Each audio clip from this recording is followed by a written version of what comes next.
Hello and welcome to Dialogue, a true crime conversation. I'm your host, Rebekah Sebastian, and here we are on another Wednesday. If you're getting this the day it drops, it's the day before Thanksgiving. So if you are in the United States and celebrating, happy Thanksgiving. And I know celebrating looks really different this year. I know it will for us and my family. I just hope you are warm, healthy, well, and have enough podcasts on the rotation to last through the day and the weekend, whatever it is you're doing. I do hope this finds you well. I am coming off the heels of CrimeCon's house arrest, which was Saturday, and it was just an amazing day.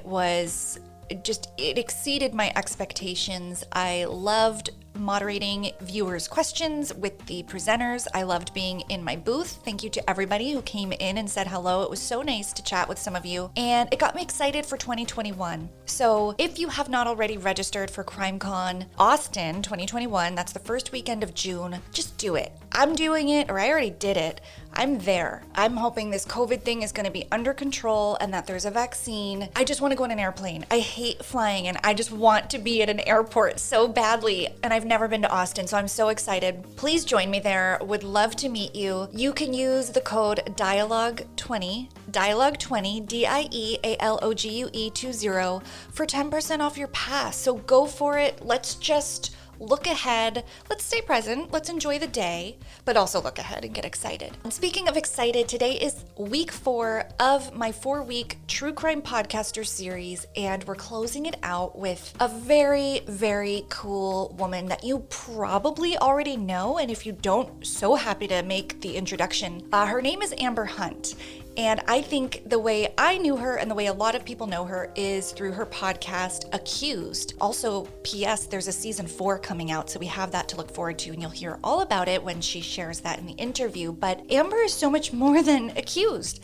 She has another podcast called Aftermath. She has a current podcast, and by current I mean newer than Aftermath and Accused, called Crimes of the Centuries, which is on the Obsessed Network. And she's like an author 5 or 6 times over, and we talk about those books. Additionally, you're gonna hear more about her story, and it's not a straightforward path to true crime, and you know I love when that happens. So I loved Killing the Small Talk with Amber. I hope you enjoy it as well. Really good talk on true crime, mortality, the industry, and writing. And yeah, with that, I'm gonna get right into it. You're also going to hear a wonderful ad from my favorite sponsor, Birdie, who is back, and 2 great promos for other podcasts that if you don't already listen to, you should. Details for those will be in the show notes. Thank you once again to Amber Hunt for being on Dialogue, and now it's time to kill the small talk. Amber, welcome to Dialogue, a true crime conversation. I'm really pleased to meet you tonight. I am happy to be here. Thank you. Good. Well, there's a lot of places we could start. I was thinking about this because I'm in the middle of a series of true crime podcasters. So I've decided to start grouping my episodes by 4-week series or themes. And so we're in that, and you certainly fit, but you could also fit into an author genre, an author series. You're a reporter, an investigative journalist, which certainly ties into podcasting, but you've really done a lot of storytelling across different mediums. So I'd love to hear about how you started as a crime writer and why crime? What was that moment? Was it in childhood, adolescence that kind of piqued your interest in the genre itself? I think it's more that I've been interested in mortality and grief and what trauma does to the human brain. I do remember as a little kid kind of being morbidly fascinated by things that made my mom uncomfortable. You know, like I remember when there was the big plane crash in Detroit, and I was glued to the TV. Really, I had no business watching that stuff at that age. But I was always kind of drawn to that stuff. But I think that my mom died of cancer when I was 12. And there was something about that experience and that loss that, I mean, because my life was entirely bifurcated. There was, you know, with mom and without mom. And this notion that somebody could decide to cause that sort of grief, which is the case in most crimes, it's just disturbingly fascinating to me. What an interesting answer. And I'm so sorry for your loss at such a young age. That's really, formative. That's a very formative age. And so it took this already, this fascination that was already there and kind of, I often wonder about true crime being a vehicle that we use to kind of explore some of the things that aren't as attractive or easily understandable to other people, and death and mortality, which is something we're all going to face, but we don't really know when or how. It's certainly one way to do that. So It is. So how did that continue for you? Well, I got really interested in writing. Like before mom died, I was always writing poems and short stories and stuff. That was just my thing.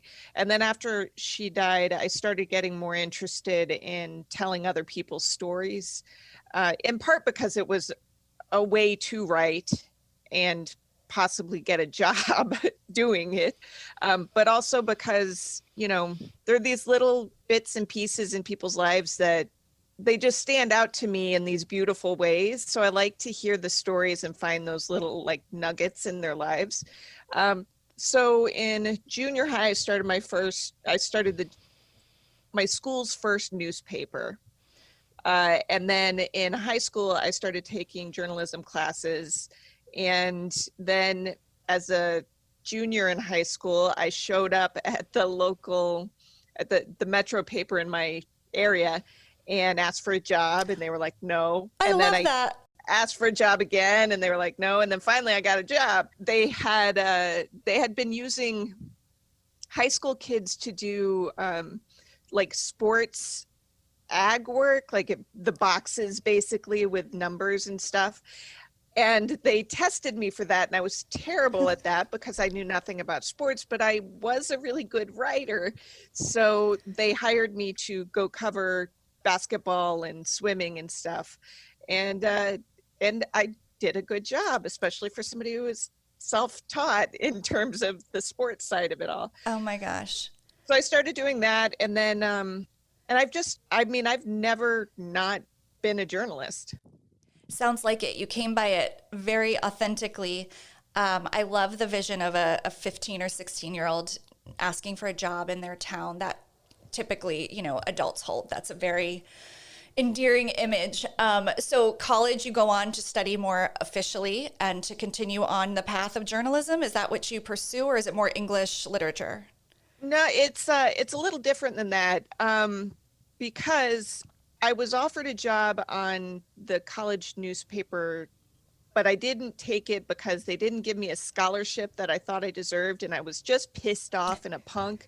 So I started my own publication when I was 18. I started a zine with my boyfriend at the time, and it was a music zine, and it's really funny. I didn't know what I was doing, but it set up the rest of my career, which is crazy.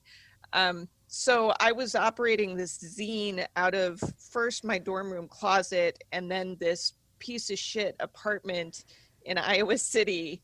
And we grew to like 10,000 circulation throughout the Midwest. Oh my goodness. It's absurd, but I was losing a lot of money because I didn't know how to do that side of things. Right. And it was exhausting.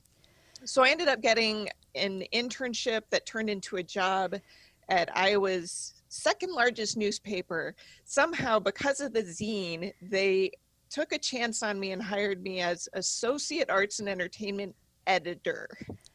And I was 19, did not have a degree yet, and in fact, because I had this full-time job, could not continue school, so I didn't get my degree for 10 years. So it has always been journalism. I've learned in the newsrooms. Wow. First of all, haven't heard about a zine in so long. I miss zines. It was so cute. A moment of silence for the zines of the world. Like, I think I did those. I think I'm older than you. I'm not sure, but I made zines in middle school. Mine did not have a circulation of many. But what a fun, independent, underground time of art and writing that was. I'm very nostalgic about it now, and I love the idea. I mean, it would certainly be cheaper now because you could just do a website instead. Digitally, sure. Yeah, but I had to find a place that I could afford that printed out newsprint and would deliver it. And so they delivered it to my piece of shit apartment, and we'd have to haul all these dozens and dozens up, and then we would distribute them ourselves. So we would either mail them out to like different coffee shops or drive them out. And it was a crazy time. Do you have any It's a hard soft spot copies? Do you in my have memory, do you though. have some hard copies still? I actually don't have hard Oh. copies. I am so upset about this. But what I did do is I got really sappy about this and really pissed because I had them somewhere in a filing cabinet that got lost in one of the moves, Yep. And but then I started looking in libraries, and in some people's, like, they donate shit to the library, and my shit was in their shit. No way. Yeah, so I have images. I have a few of the copies digitally because they lived that way. That's pretty cool that It you was that you cool, found yeah. out. That's really really neat. Okay, so you're now an associate editor at this paper, and you were there for 10 years. So you didn't go to college till after that, or you didn't finish. Oh, I actually was only there for, it was just shy of 2 years. Okay. I have a very complicated. No, that's okay. I like non-conventional trajectories. I'm all about it. After the zine boyfriend, I had another boyfriend who had a kidney disease, and he needed a kidney transplant, and he had this like come to Jesus moment with realizing what's important in life and blah blah blah. So he wanted to live closer to his mom. I ended up moving to Michigan. Okay. So when I was in Michigan, I went back to reporting, first off because I knew from the moment they hired me that I had no freaking business being an editor at 19. I learned a lot, but come on now. So I went back to reporting, and it was at a smaller newspaper. It was like 40,000 circulation, but it was great for me because I was writing sometimes 5 to 10 stories a day. Wow. And just learning about city politics, and I had to cover everything. I mean, I had a business column at some point. I fucking hate business. So I was doing all that, and then ended up at there was a murder. I covered the shit out of this murder. I hope it's okay to swear. It is. We're here. Okay. Yeah. It's all right. good. I covered the hell out of this murder, and it was a competitive story because even though I was about an hour away from the Detroit area, but the murder was close enough that all of the big newspapers were also covering it, and I kicked some ass. And so because of that, I ended up getting hired at the Detroit Free Press, which is Michigan's largest newspaper, and I was 22. Wow. And still without a college degree. Okay. So I was very old school. I mean, you used to hear, when I started, you'd come in and there'd be like some crusty old dude who had only learned in newsrooms. Well, I was the crusty old dude. So, At 22. So at 22. You hate business, but clearly you're an entrepreneur. I mean, whether or not you felt good at the finances, like you started the paper in 7th grade, you worked in a professional setting your junior year. I don't know. I see like an entrepreneurial spirit in you, if not like a business mind. Yeah, exactly. Okay. I start all kinds of stuff. Yeah. I hear that. And I have a lot of different interests, and I very much, I mean, I think one of the upsides, if there can be an upside to losing your mom so young, is that you are taught time is going to go by faster than you think. So I have never been able to get an idea that I thought was good and then just sit on it. I'm like very, very motivated to do everything now. Yeah. And my poor husband, who is neither of the two mentioned earlier, he rolls with it the best he can. It's tough sometimes for him, I think. We have the similar dynamic in our household. I'm a bit of an activator. I like to move on things pretty quick, and lots of things are happening a lot of the time. Oh yeah. So when you covered that first murder story, why do you think your piece stood out? And what about it made you feel like, oh, I did this well, and I'm good at this, and I think I might really like it? Yeah, I say that I kicked ass, and I did, but I say that with the benefit of hindsight. At the time, really what helped me do a good job was the fact that I didn't know what I was doing, because the case was such that there was a teenager who was working alone in a pizzeria, and he was shot execution style while he was working. Jeez. And then pretty soon after, these 3 teens were arrested, and the 2 teens that were old enough that their parents weren't in the room with them, they both confessed. And I went to the first court hearing, and there were all these people out there with signs protesting this charge. And I was like, what are you guys doing? They confessed, like, done, right? And they said, no, they were threatened and all this. So I learned about false confessions, and I wasn't jaded enough to ignore it. Wow. It was fascinating to me, instead of some of the, the older reporters were like, yeah, sure, you didn't do it, I mean, And so I did. And by the way, the fucking gun, the murder weapon, ended up in somebody else's possession. It really wasn't those kids. oh And I my was the only God. one who had written in a way that allowed for that possibility. So that's how that happened. I mean, you were almost ahead of your time, because I feel like even now that reckoning, that idea that when you see somebody on trial for something or charged with something, to allow for the fact that they might not have done it, or that they might have confessed under circumstances that were unjust and unfair. I think we're just now starting to talk about that in the last several years. So the fact that at your age and new in the work, maybe that flexibility, my kids call it, they talk about this in public schools, a growth mindset. Like, your mindset wasn't fixed, right? So you had the ability to expand and allow for that. And that came through in your storytelling. I think so. The funny thing is, though, that I would say I was still sadly deferential to authority, at least when it came to crime, for a long time. And really, it was only until when I did the podcast Accused, the first season of that's when it clicked. I think before, I was thinking they had done everything that they were trained to do. They happened to get false confessions. Right. And now I understand, no, they actually force confessions sometimes. And you just need to realize that that's the reality sometimes. So.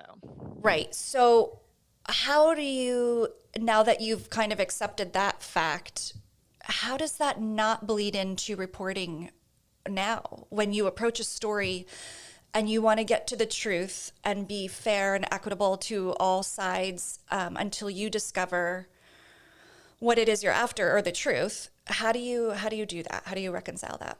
I'm sure that some of the sources don't like that I walk up with the attitude, you need to prove this to me, but I do. And I do think that that's fair, because in the previous 20 some years of my career, the default has been the police said blank. And I'm not willing to just do that anymore. The police said is not enough for me to say, this story is going to ruin this person's life, and it's just because some guy, with a typewriter sent out a press release. I'm not okay doing that anymore. So I'm respectful about it. Mm-hmm. I say, explain to me how this happened and what is the evidence. It's just, when I was younger, I just took for granted that people were trying to do the right thing. And when a cop would just kind of grumble, like, yeah, but you don't know what we saw behind the scenes, I say, well, geez, must have been really bad, right? No, you need to fucking tell me what it is now, because I've just seen way too much. And I'm not willing to do that to innocent people anymore. Yeah. I didn't know I was doing it before, but now that I do, I can't just pretend that that's okay. Yeah. Yeah. What an interesting evolution, in your work and personally over time. I sound really cranky.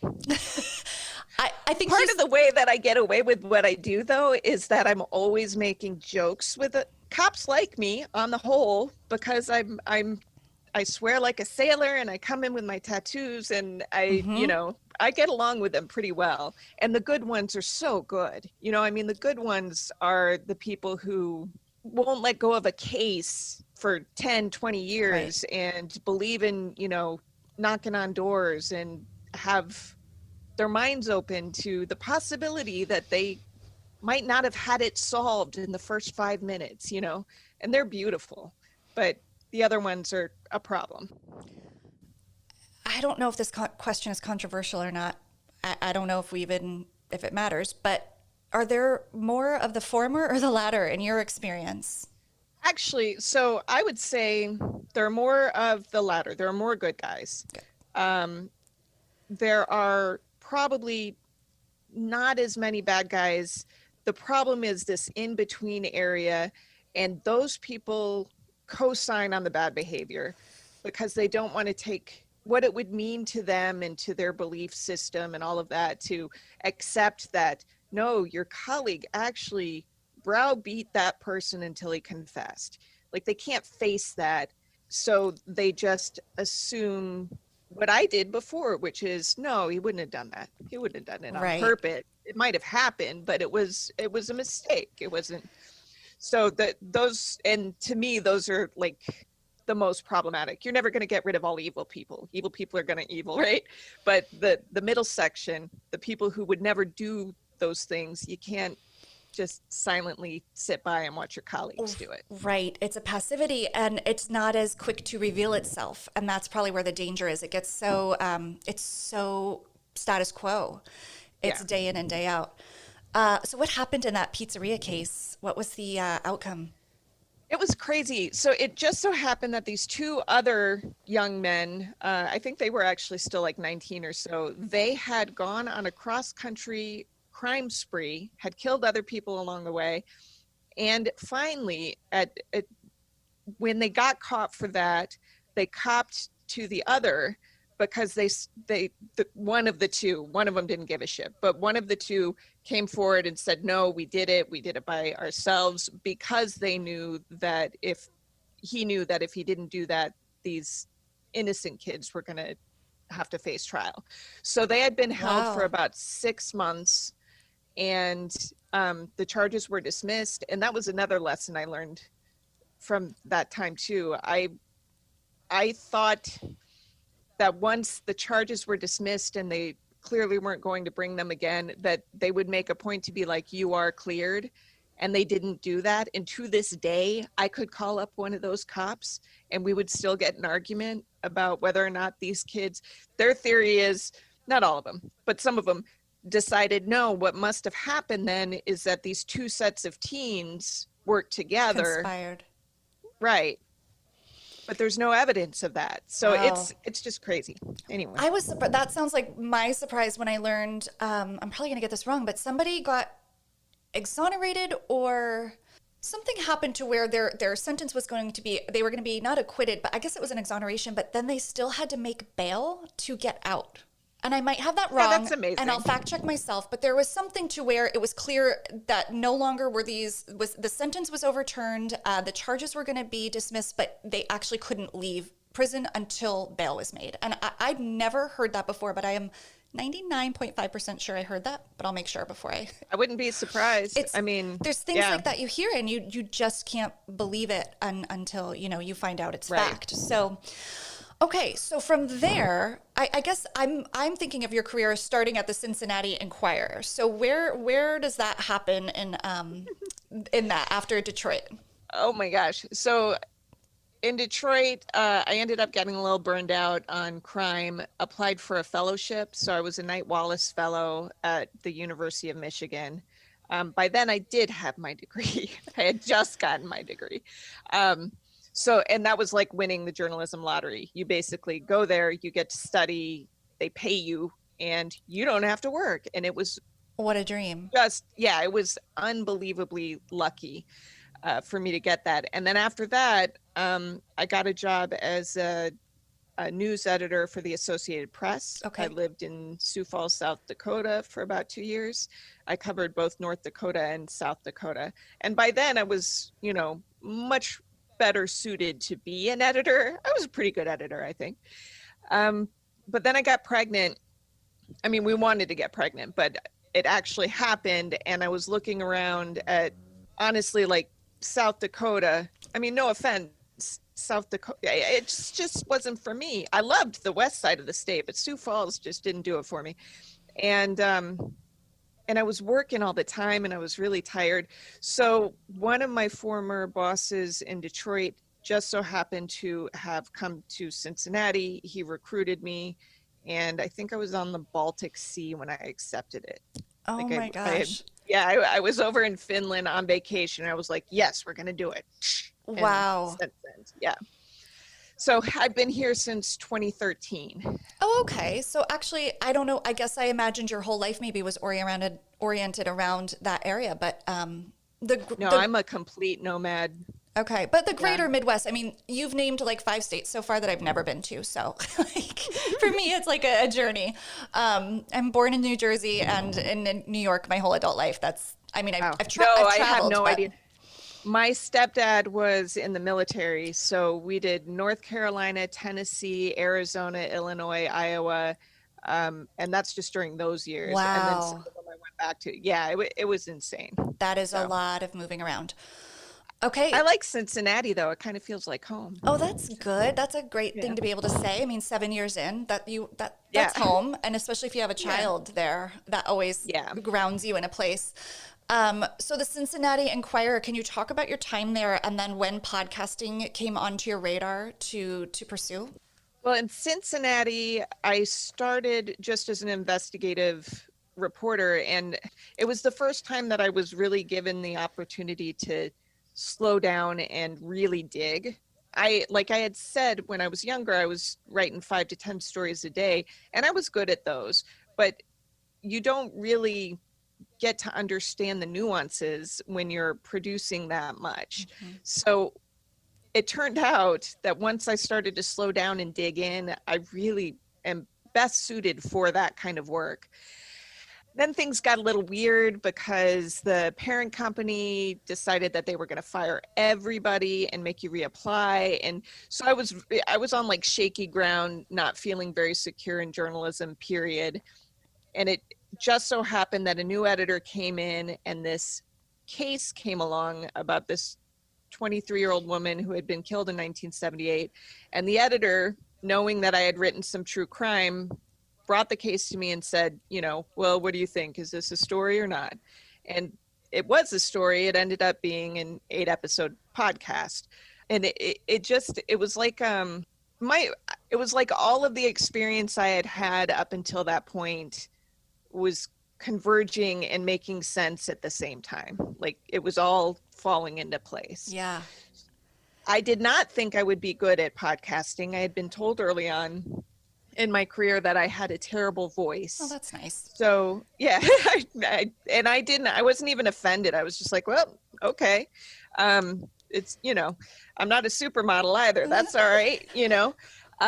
So I just figured I was going to be a writer, and I thought that what we were making was good, but I thought it was good in spite of me.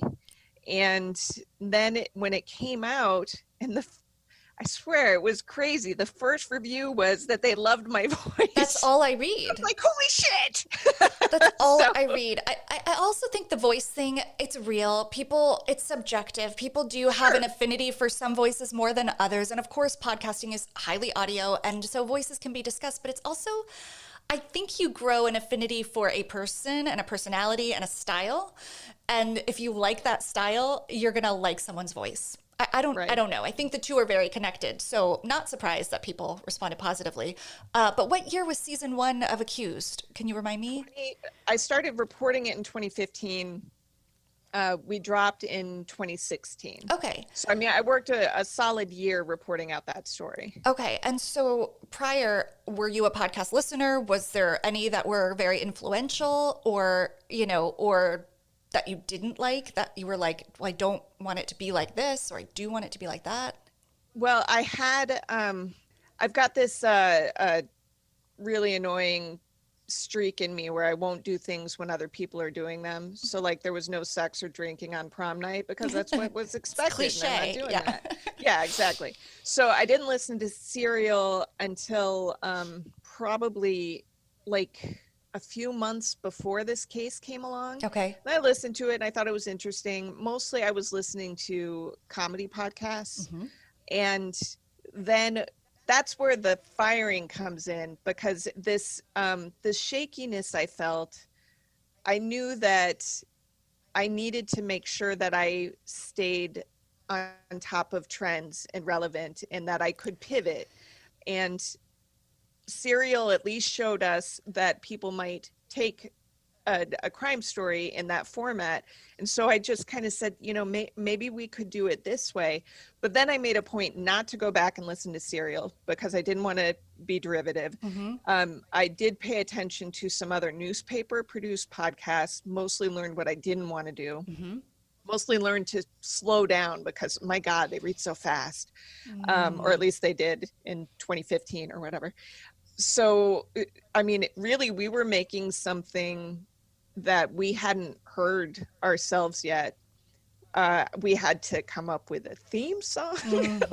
I worked with a composer. We had the whole thing scored. And was that fun? Like, that sounds like such an exciting creative process. Did you enjoy that? It was really cool. Yeah, no, that part was really cool. And again, it was another thing where my dad's a musician, so I grew up listening to people playing. I played violin for 8 years. And so I was able to tap into that a bit too and say, I really like this, but I'd like a melody with a bit more hook. I'd like a crescendo. I really like, could we get some tremolo? I love tremolo. So, and this guy understood all of that. And every time I had a note, he was able to just do it right away. Wow. And so it was really cool to be, plus there's something so amazingly like rewarding when you have been involved from the very beginning in every aspect, right down to I did the first mock-up of the logo, and for it to do well, there's nothing that I didn't have a hand in. It was very empowering, and it let me know, I'm never going to be the type to walk around with a big head because I'm way too self-deprecating and lose my car way too much to ever let myself think I'm clever or anything. But it at least gave me some footing where I'm to the point in my career where I don't suck at everything. And that's good. That's really good. That's a really nice place as a grown-up to be. I just get glimpses and tastes of it. I don't live there often, but when I am in that place, I'm like, this feels really good. And it's a place I want to be more often. I'm working on it.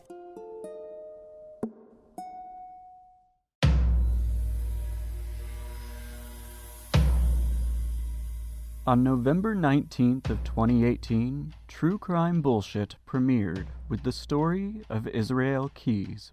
Over 2 seasons and 29 hours, we dug deep into Keyes' travels, interviews, confessions, transactions, kill kits, bank robberies, personal life, and known and potential murder victims. And with more than 10 million downloads, new tips, new leads, new sightings, and new sources came in, and the investigation never stopped.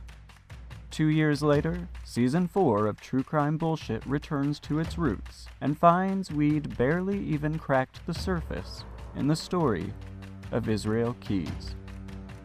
True Crime Bullshit and Israel Keyes come barging back into your ears on November 12th, everywhere you listen to podcasts.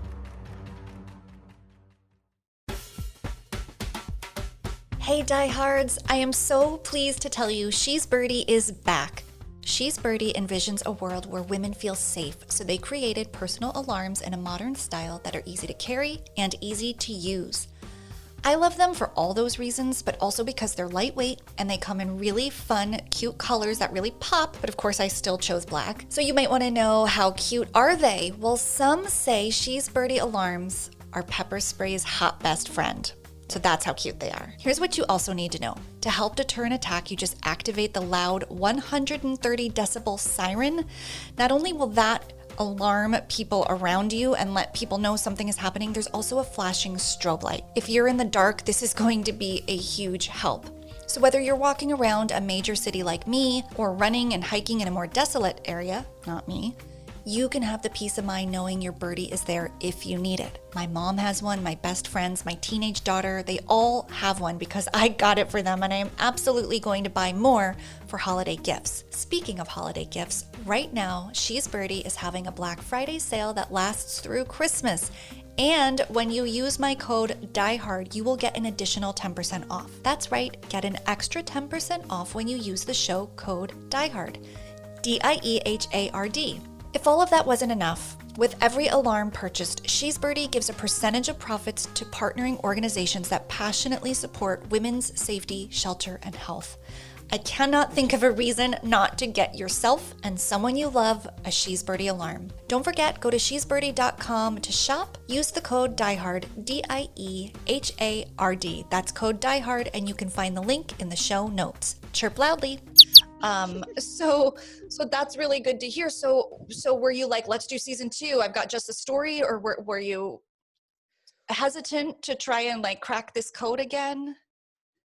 No, I wasn't hesitant, but we were so surprised by the success at first that we didn't really even know what was going to come next.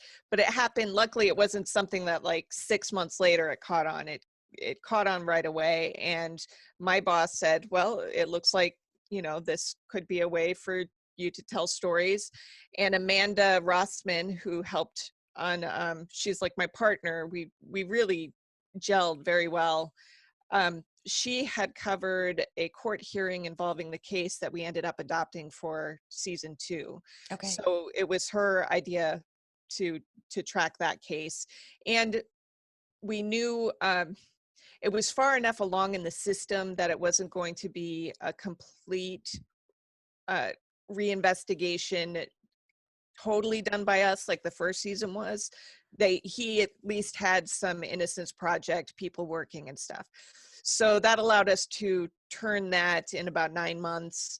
And then the third season, I have a whole spreadsheet of possibilities because unfortunately there are a lot of unsolved cases. Mm-hmm. But one of our colleagues, another reporter, came into our office and said, there's this thing and it was on Unsolved Mysteries and I've always wanted to come at this story and it's about this guy who died in the 80s. And so we adopted that one for season 3.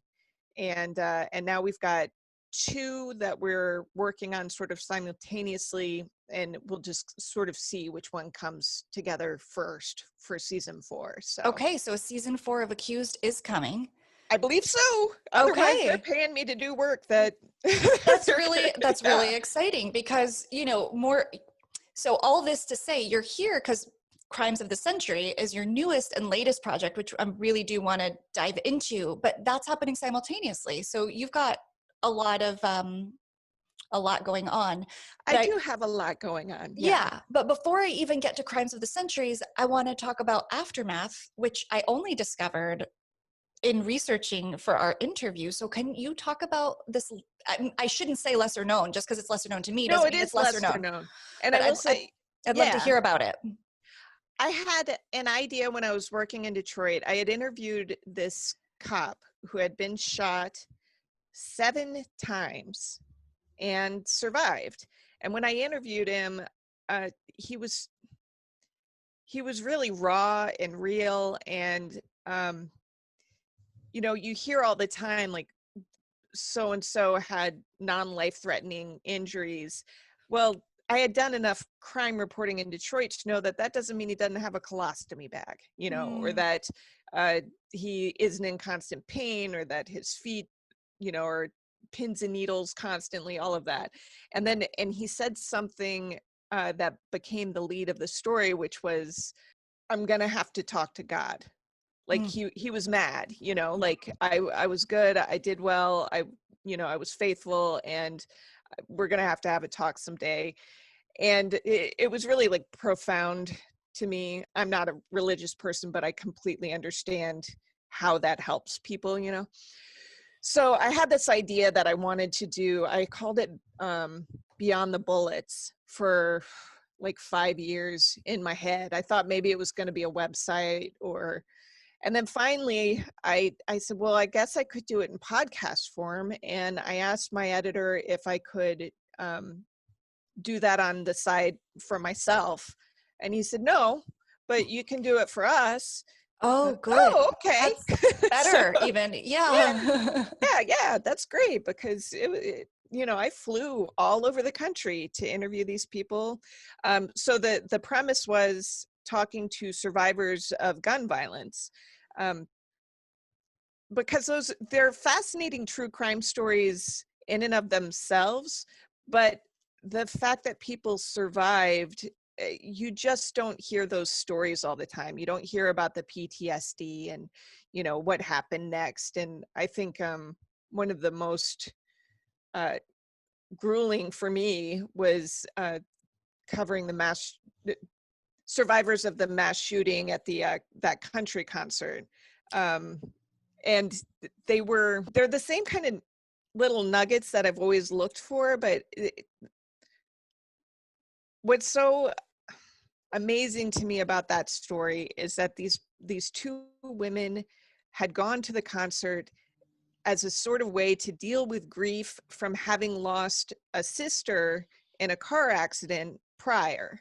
Mm. So they were there trying to finally like cut loose and do, it's like self-care, right? And they end up in a freaking mass shooting, and what they had gone through with that sister dying had huge implications on how they reacted to the situation they were in. Sure. So how everything connects is just really fascinating to me. So I like telling those stories and like really digging in, and then what happened, like how did it change how you approach your life? What, I know that it changes things, but for you, what are the little things that people wouldn't even think about, Yeah. Oh, I can't wait to dig into this one. It sounds so interesting and really compelling. I'm sure everyone's story is so unique with those factors you just mentioned, right? But is there a through line? Is there something like you can draw among all those people you interviewed where that you can see some overarching unifying thing, or not really? I mean, the strength that is required to not just overcome that, but re-enter the world is, I mean, that's of course a common denominator. They had to be incredibly strong. Yeah. And PTSD is absolutely a thread. And it's really interesting things that I didn't know about PTSD. Like one of the victims, she had been shot when she was 13 by her stepdad. And when you go through trauma as a child, it can cause high blood pressure when you're an adult. It leads to obesity. Like there are all these other like really solid physical health ramifications Yeah. that I didn't fully appreciate until Wow. I did the reporting on it. So how many episodes is that? And is it one season, or was it a limited run sort of? That was a limited run. It was Okay. 8. It was incredibly emotionally difficult to report. Sounds it. That one far more, because with the cold cases that I do in Accused, I am talking to people who largely want to talk to me, right? Right. And they're eager to have the case looked at again. It hasn't gotten the attention that they think it deserves. And on top of that, they've already processed a lot of the grief, and I'm I have to ask them to revisit it to some degree, like how did you learn about this or whatever. But I'm not just really digging in there, to pry the scab off. And that really was kind of the point of Aftermath. And we pre-screened. I did this, by the way, The Trace, which is a New York outfit that covers gun violence, and so they helped really a ton, especially on the front end, because they sort of pre-screened the potential interview subjects. We wanted to make sure that these were people who weren't going to be re-traumatized by revisiting this, Yeah. and so that was a huge help. So, but at the same time, the point is to relive it. I mean, that's what we are doing here is trying to explain you see on TV, somebody gets shot and then they, ouch. Like, no, their muscle is torn apart and there's permanent nerve damage. And I mean, there's just all this stuff that you don't really appreciate. So I had them talk to me about that. And there were a Wow. couple of times when I was interviewing where I just was in the car bawling I can in imagine. between. And for some reason, I listened to a lot of Hamilton during that Oh, period. in between, you got your palate that, cleanser. exactly. That Yeah. helped. So, yeah. Hamilton has a lot of good purposes for It was great. to Yeah. insert instead of other things. It's really good. Wow, I'm so glad to know the backstory on that. Very excited to listen more. And so it leads us to your most recent podcast endeavor, which is on the Obsessed Network, which is super exciting because they're putting out all kinds of amazing shows. And Crimes of the Centuries is one of them. And talk to me about it because it's really interesting, the concept, right? Because these are more historical stories, lesser known, but in their time these were the O.J. Simpson stories. So that feels challenging to approach. So talk to me about, the idea. Was it yours? Was it Patrick's? Was it yours together? Tell me everything. It started in the pandemic. When we were sent home that day, I think it was March 13th, right? We were sent home and we were told we had 2 weeks. I remembered seeing a documentary on the Spanish flu. Linda Hunt, no relation, was a narrator and she was great. Oh my God. But it stuck with me. And so I started looking up all of these stories from that time so that I could wrap my head around what we were facing here and how it was going to be different. And it was just probably a coping mechanism. And while I was doing that, I was noticing some high profile cases on the newspaper front next to it, so I started to record these things. Accused has a Patreon. I started to record these things to release to the patrons. Okay. And it was basically just like, my life's in upheaval. This is something for me to focus on. I'm sitting on my closet floor. Here's a story. Story time. Yeah. But I thought they were really interesting because once you dig into some of these stories, it's not just the crime. It's that the Great Depression was going on in the background, or Prohibition, or there are all these elements of history that you don't necessarily realize had such an impact on these criminal cases. And the way it's like how it all ties together and interweaves. I just find that fascinating. So then once again, I got scared about my job and my my future in journalism, because we were all being furloughed and there's death virus going around. I have no freaking idea what's going to happen next. So I'm recording this in my closet. So happens that Patrick Hines asked me to edit Unjust and Unsolved with Maggie Freeling.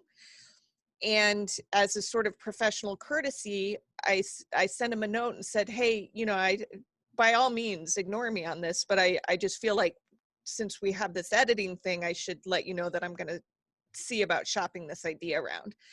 And it so happened that that was the idea that he had been envisioning for their next thing. Right down to episode 3 is about a woman named Elma Sands, whose defense lawyer was Alexander Hamilton and Aaron Burr together. And Patrick was the one, he was like, oh, that's great. You've got this idea because there's this story. So that was episode 3 was his idea. Wow. That he had, it all came together at the right time. It's really fun. It is some really of them are fun. gross and upsetting still, but for the most part, it's really fun. So I've listened to the Nanny Doss episode, and I was familiar with her because, she is like the stuff of nightmares. Her story to me is like, women in poison and that time. That was like, that was the thing. And I learned about her from an author that I had on named Tori Telfer. She wrote a book called Lady Killers that you might really enjoy, serial killers who are female throughout history. And the other episode that I just finished, I can't remember the second guy's last name, but the Loeb one was Loeb, Leopold and Loeb. Leopold and Loeb, which, you know, started out, I'm like, oh, this is like, I got Menendez brothers vibes, like the Menendez brothers of their day almost. I mean, they weren't brothers, but right. But still, just this like highly affluent, sort of unexpected profile of who a murderer is. So how do you choose these? Which ones stand out and why? I make a point to get ones that had some kind of lasting impact, whether that is a new law that was passed or, you know, even just like psychologically it affected people. There's an episode coming up about a kidnapping, and it really kind of affected how people raise their kids, you know. So I'm looking for stuff that changed things, where you can draw a through line, you know, from when it happened and what we see today. But I'm also trying to make a point to avoid the ones that are overcovered. So my intention is to, you know, skip the Bundys and the Mansons. Those are well covered. I think they've, you know, they're good. Yeah, they're good. And you know, I'm sure I would cover them differently, but what I'm really interested in are these little, there's a series of murders in Kansas City that ended up changing civil law there because it changed the statute of limitations for filing a wrongful death suit. Wow. Nanny Doss's case changed how we did autopsies, because until she was killing all her husbands, they would ask permission of the next of kin to do an autopsy. And hey, that doesn't work out so well when that person's the killer. Exactly. So I just find all of that stuff fascinating. It really is. And up until what year do you think you're going to go? Is there like a cutoff to keep it in a certain era? Or are you willing to kind of come up currently? I'll come up to, I could see doing the 90s. I've got a couple in the 80s already. I could see doing something or two in the 90s. And you know, if I can make a case for the aughts, I can do the aughts.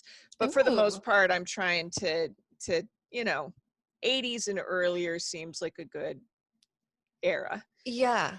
So I'm curious about audiences, because now you've written for local papers, larger newspapers, and now podcasting, but we haven't even mentioned you're an author like 5 or 6 times over. Where do you see this true crime audience overlap? And I don't know how much you know from your end, but do you have insight on like who are your readers versus your listeners? And that's a good question. I don't think I have extra insight on that. I know that, I mean, a lot of times when I'm interviewed, I'm asked, you know, why do you think the true crime genre is so big right now? And my answer is, I don't think it's really any bigger than it has been. And my research for crimes of the centuries is just validating that, because these have been front page stories all along. Like, right. This is what has been the fodder from the beginning. For whatever reason, we are drawn to the dark. And I think a lot of it has to do with, you know, mortality fears and existential crises and all that stuff. But there's always been an audience for it. So when I first started writing true crime books, my first one was in 2010. And, you know, there's like a built-in audience. Not so much that you can write a bad one and become a bestseller. My first 2 weren't very good, just so you know. I just got the Kennedy women one. Kennedy's a good book. Audible. I like that one. I'm very excited about it. Yeah. The ones from the 3rd true crime on, totally fine. But the first 2, I didn't know what the fuck I was doing. And one of them I absolutely could not get documents for, and it was just a nightmare. But all of this, I forget where I was going. Oh, that's okay. We were talking about audiences and different mediums. But then I do think that there's a good amount of crossover, because I hear from people who, you know, either read my books and then saw that I did podcasts and they crossover, or vice versa. But I imagine that there's a healthy chunk where people prefer that medium and they stick with that medium. Yeah. Yeah, I would think so too. I think I lean very podcast heavy. And when I'm super inclined to follow somebody's work and they have a book, I'll go there. So that Yeah, tracks. it kind of depends on the topic. I went nuts on I think I've read just about every Scientology book and listened Oh, to the podcasts and done the, Leah, right? Leah Remini's Remini. her TV show. It was great. And then the one with the book Bad Blood, Oh, Elizabeth Holmes. I was her for Halloween. I wish I wish I wish I had a picture. I'll email it to you. Yeah, obsessed. Read Bad Blood. Listen to Yeah. The Dropout. Yeah. I love a white collar crime though because nobody died. I just feel like I can revel in the story and I can be entertained with a little less guilt, I guess, is really what it comes Yeah. down to, honestly. Well, and that's part of the thing I like about the new podcast too, because I'm making a point. You're learning history, Right, right. And there's a very healthy distance. History. Yeah. Yeah, no, that's really true. And I didn't mean to do this, but edit this. I have a book called Ripped from the Headlines by an historian who I had on, and he covers movies and pop culture that were based on real crimes. And I just saw this book. I know this book. It's in my Amazon cart. oh, But get if I it. can get it from Amazon. It's just there to remind me. I got to get it from a local bookstore. Yes, absolutely. Whenever I can, we definitely do that. I bring it up because Loeb and Leopold, there's a movie reference, and of course I can't remember Rope. it right now. What is it? The movie Rope. Rope. Schechter. Harold Schechter. Yeah. Okay. Yeah, the Hitchcock movie Rope was based on Leopold and Loeb. And, Thank you. Yes. And a more modern one that Ryan Gosling was in, Murder by Numbers. That was it's not their story, but it was inspired by they've inspired all kinds of shit. Like that. It that sounds is like it. one of the most lasting impacts that you can imagine in a crime. So. Yeah, and also interestingly, because I just finished it, it's top of mind. University of Chicago and University of Michigan are mentioned in it, and are both colleges my daughter just sent applications to. And I was like, ooh, I got chills when I was listening. I don't know why. Harold Schechter, that's a very good book. I think you'll really love it because it's very historically centered and based. So back to this true crime audience, I would love to know, do you think there's a dark side to this? The exploration of mortality and death, or is there a dark side in the way we do it, make it or consume it? Yeah, I think there absolutely is risk in. For me, I make a point to present things with as much sensitivity as possible. I don't like sexing it up and being like dun, dun, dun, and I'm not going to play an entire 911 call just so you can hear the guttural scream of somebody. If it serves the story, if it helps you understand something, great, but only to that extent. I'm not a big fan of glorifying these monsters. Yeah. And I say that recognizing too that one of the cool things about being a journalist is that you come to understand that everybody's multifaceted, and somebody's worst act isn't the only thing that defines them. Yes. But that doesn't mean if you're putting somebody's face on a t-shirt because they're a serial killer, no. Maybe rethink that. Yeah, that's a line. That's a line for me. I'm I've got gallows humor up the ass, but you got to remember that people are at the heart of this, and not just that victim. The ripple effects of those crimes are never ending. Yeah. And as fascinating as we might find them from the outside, it's important to never forget that there are people who are affected no matter how old the case is. There are people whose hearts stop when you start to talk about one of these cases because it's that important to them. So, don't be a dick. Absolutely. I think that's probably just like the guidepost. Don't be a dick. Yeah, right. Because it's a lot of people's lived experience. I think a lot about the relatives of a perpetrator in a similar way as I do as victims. Like, if they're not co-perpetrators, if they're not complicit, I think what a hard existence that must be. And I think about them a lot. You know, I think about Chris Watts's parents, for example. Like, that can't be an easy role to fill right now. I think about that with true crime storytelling. I think that gets lost. There was a case I covered in Michigan in which a husband killed his wife and dismembered her. It was terrible. And the husband's father killed himself a year later. And I have no doubt that that has something to do with his son being in prison, his daughter-in-law having been dismembered and kept, by the way, in that guy's place of business, in the father-in-law's business, her body was hidden. So all of this stuff is like, you know, it doesn't, it's not funny. No, you know? And it doesn't end at the end of the podcast or the documentary. Right. Like Casey Anthony's father, I mean, clearly just so damaged and troubled by the loss of his granddaughter, his alleged or not role in it, you know, just the complete destruction of his life. Right. We see that all the time, not light. So how do you think about this is something I'd really love to hear from you specifically on, being a critic and a consumer and a creator of true crime. You've got this trifecta going. Like, how do you think about it?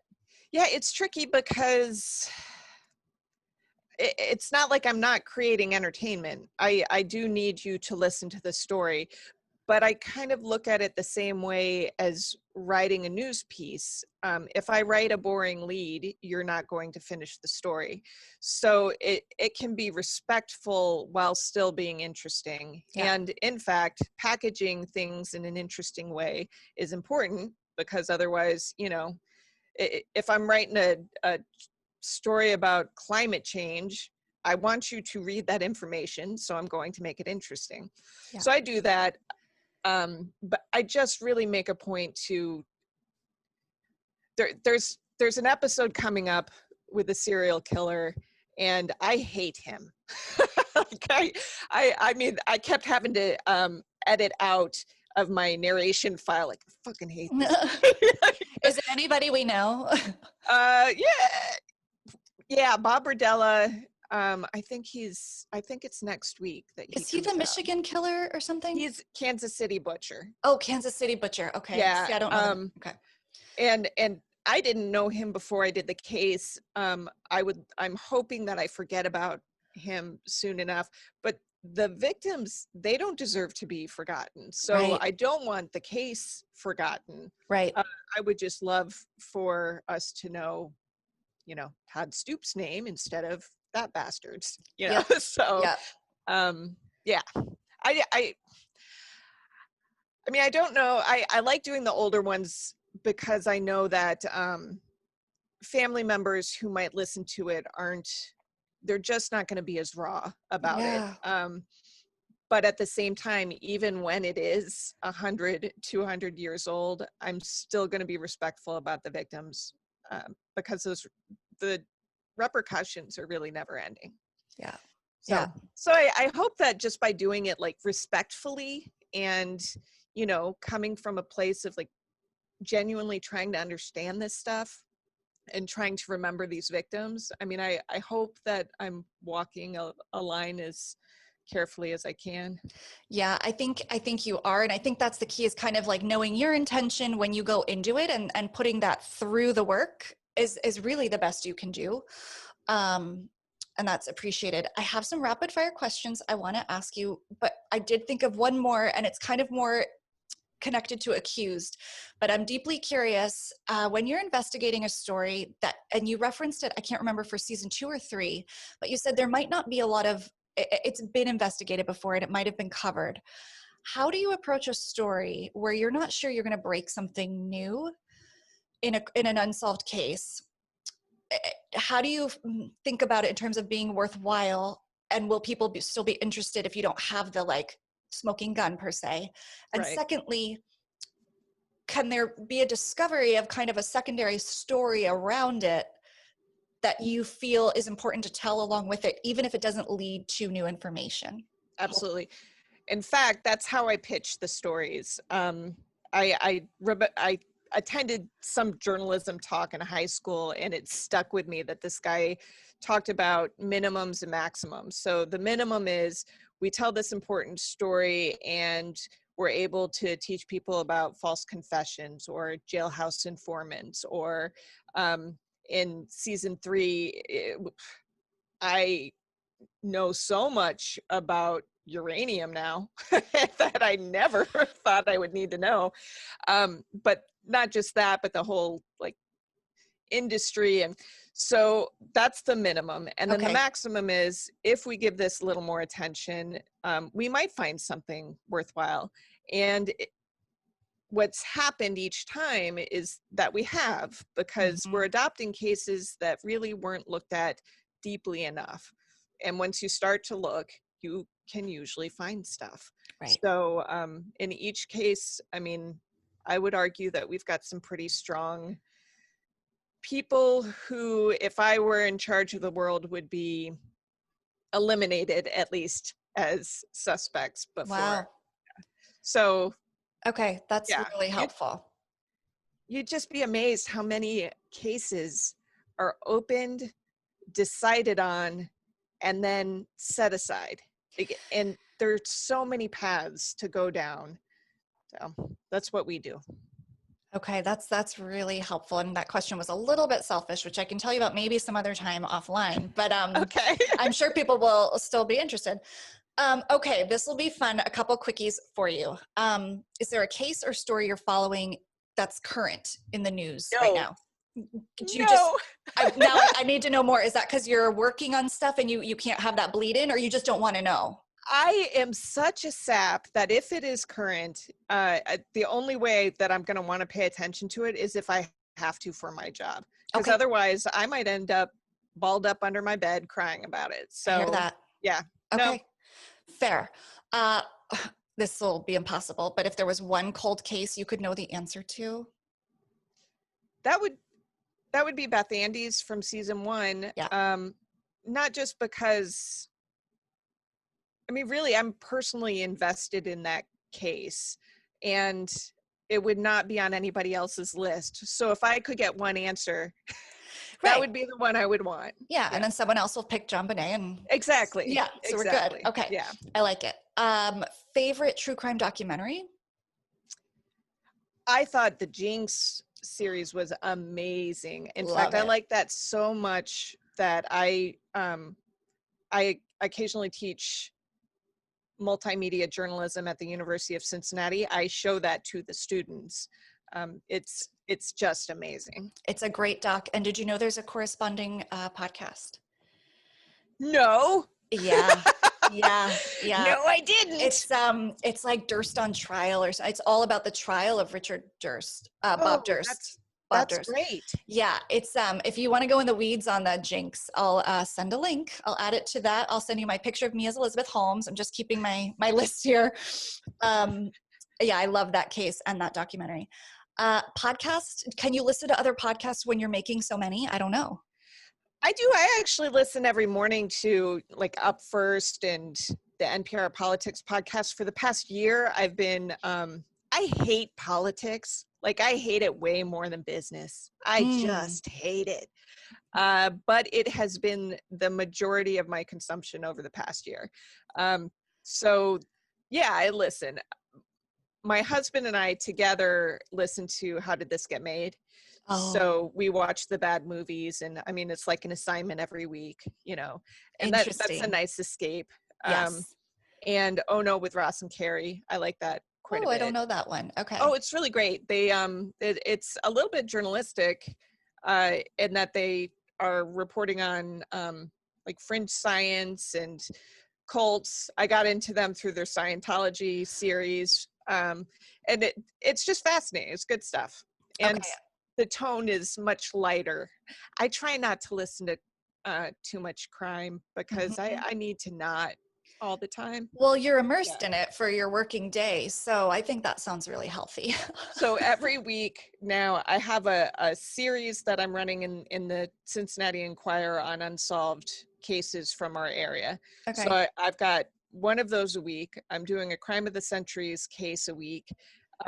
I'm investigating these 2 for accused, and I'm also editing Unjust and Unsolved and getting to know that case. So I am just, I need to be reminded that there are funny, happy moments in the world. So yeah, so I'm all for how did this get made in bad B movies. Yeah, I mean, a little Bravo never hurt anybody. I don't know if that's your thing, but I just turn on the Real Housewives when I need to get out of all that. But that is not everybody's cup of tea.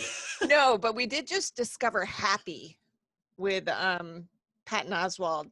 Totally. Like that's my it's complete. I cannot watch gruesome movies if they are realistic, but I am all about horror movies, slasher movies when they're absurd. Campy. Yeah. Okay, good.